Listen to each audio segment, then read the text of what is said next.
As difficult as it was for me, I have come to an inescapable and profoundly disturbing conclusion.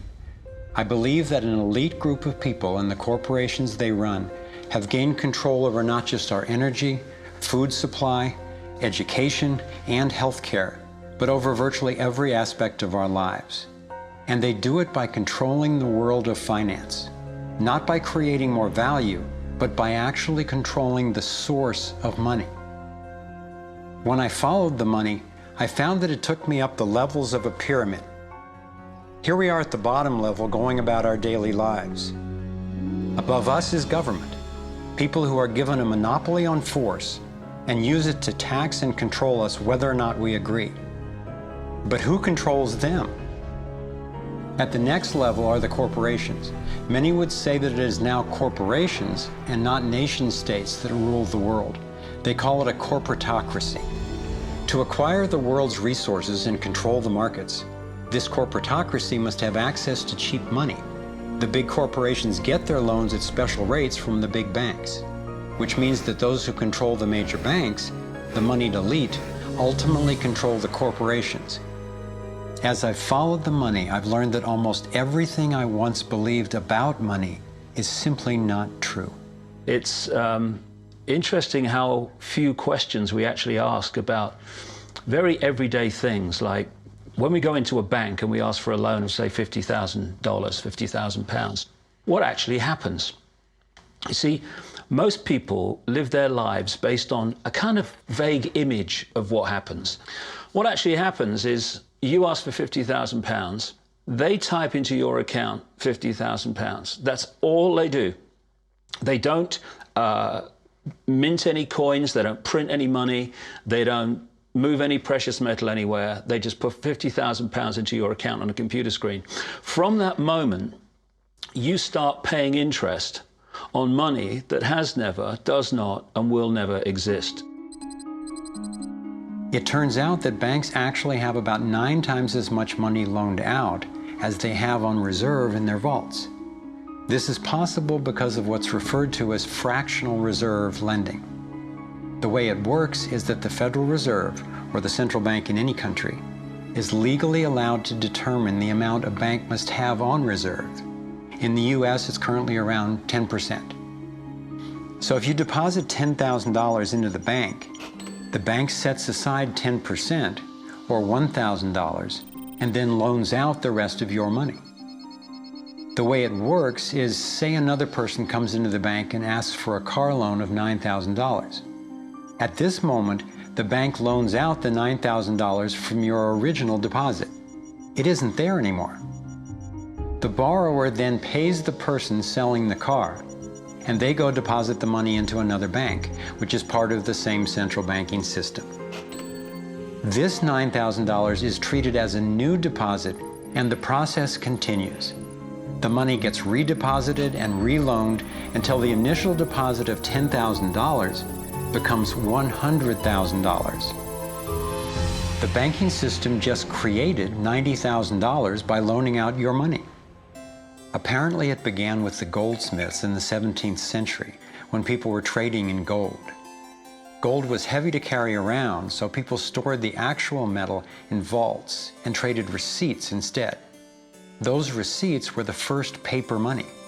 Since only a few people would withdraw their gold at any given time, the vault owners, basically the new bankers, began creating receipts for more metals than they actually held. They loaned out those receipts and charged interest on money, gold, that they didn't really have. That's how our so-called fractional reserve system was born. In this system, the bankers get to make up money out of nothing, while the rest of us have to work hard to earn it. It has created a modern form of serfdom where the mass of society is now working to pay off their debt to the banks.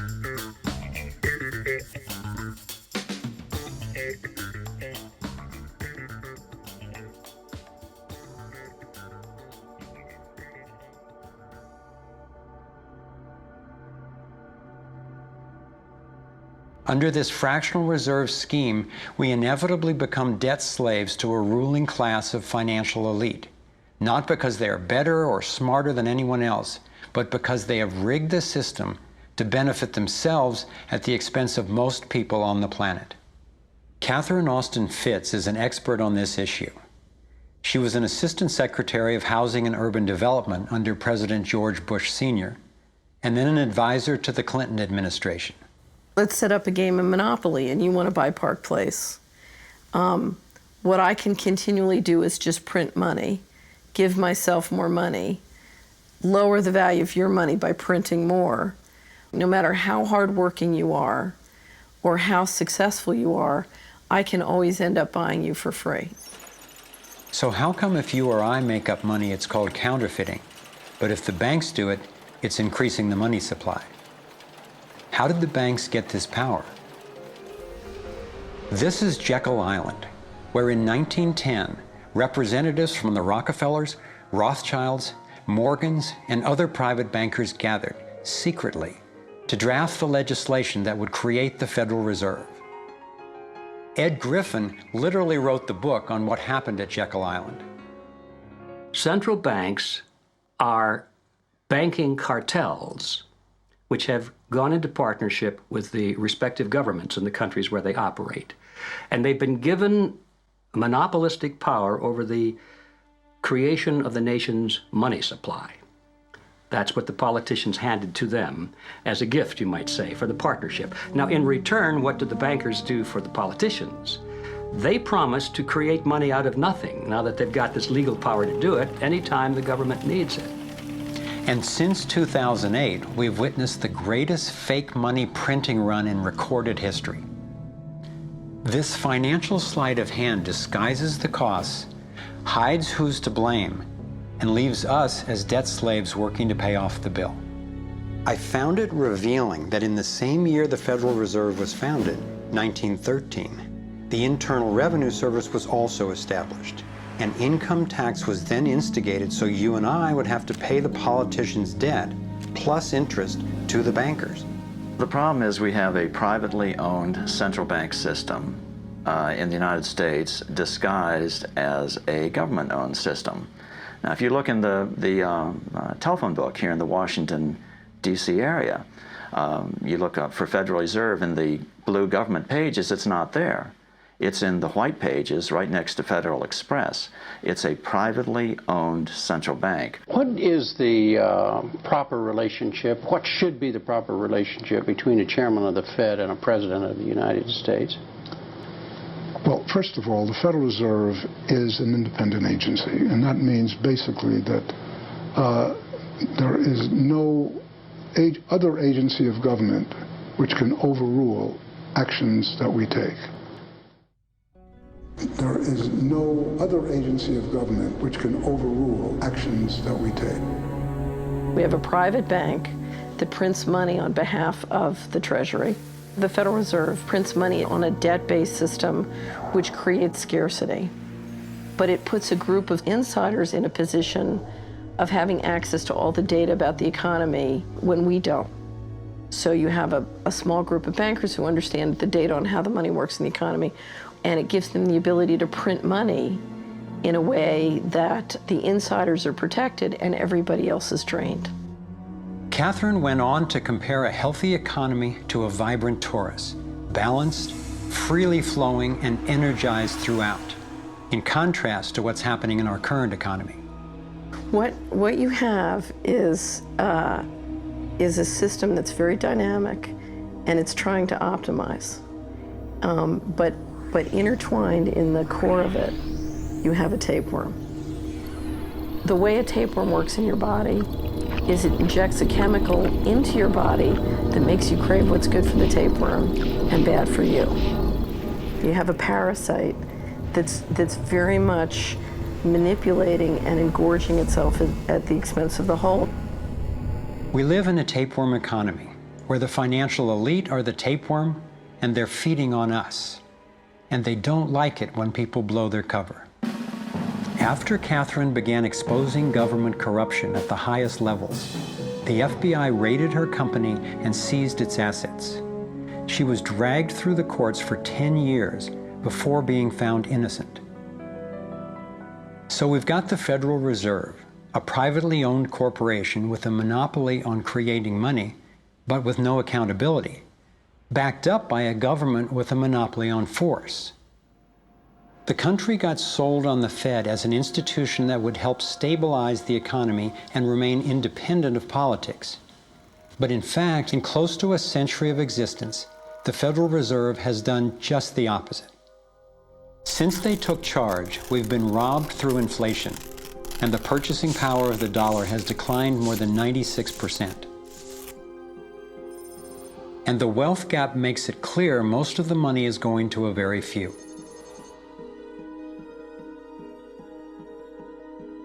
Only 16 years after the Federal Reserve was in power, America experienced the Great Depression.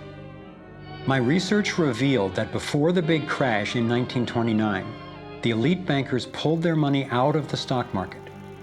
After the crash, they used that money to buy up cheap stocks and smaller failing banks for pennies on the dollar. Among the bankers who consolidated their wealth this way were the Rothschilds, Rockefellers, and Morgans. A similar scenario played out in the 2008 financial collapse, with the same bankers benefiting.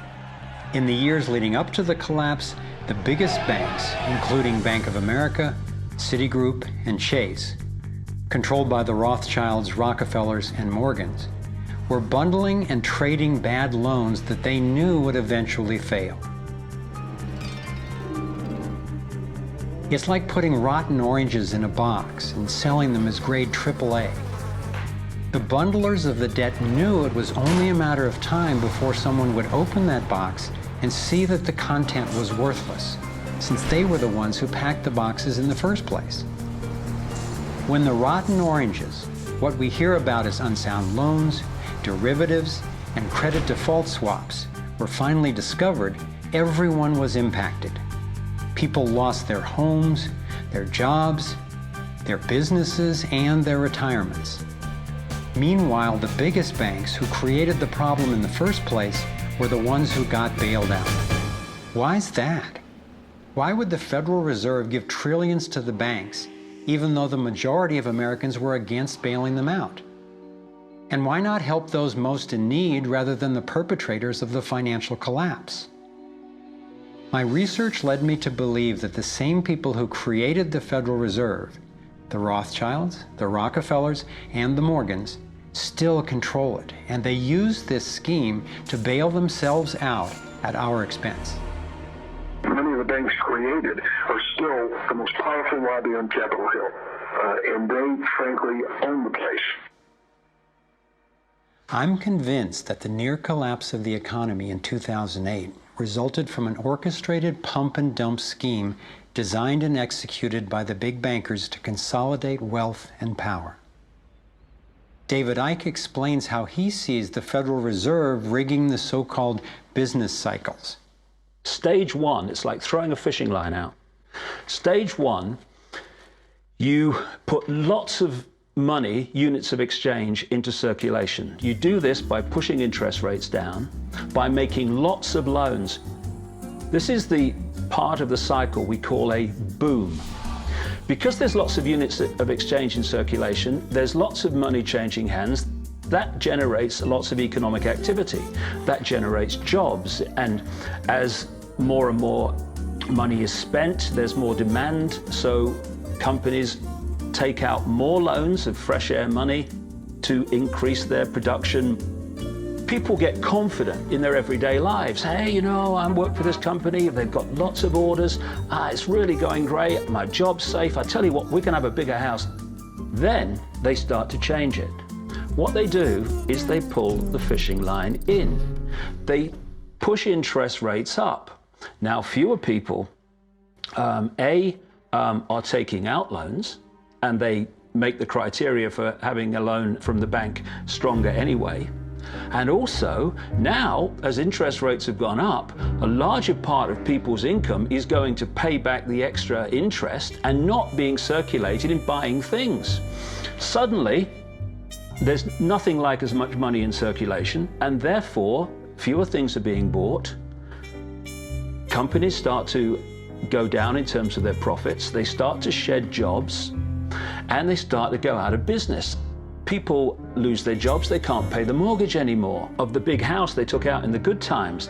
Now what the banks are doing is starting to reel the fishing line in, because as they go bankrupt, companies and individuals, the banks get the real wealth, the property, the land, the resources that they had signed to them for lending merely figures on a screen. Now this economic cycle of fishing line out, fishing line back, lots of units in circulation, pull them in, has been going on for centuries.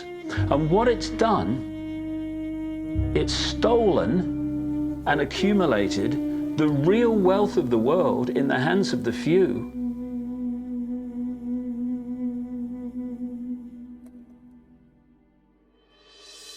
At the international level, central bankers use the World Bank and the International Monetary Fund to make more money while exploiting the resources of countries they lend to, bankrupting them in the process. The central bank of central banks is the Rothschild-created Bank for International Settlements. The elite are positioning themselves to control access to virtually everything we need to survive. No matter where you go in the world, the money is controlled by the banking system. They decide if people eat or if they don't eat. Who's a billionaire and who lives on less than $1 a day? He who controls the money controls the world, and a very few control the money.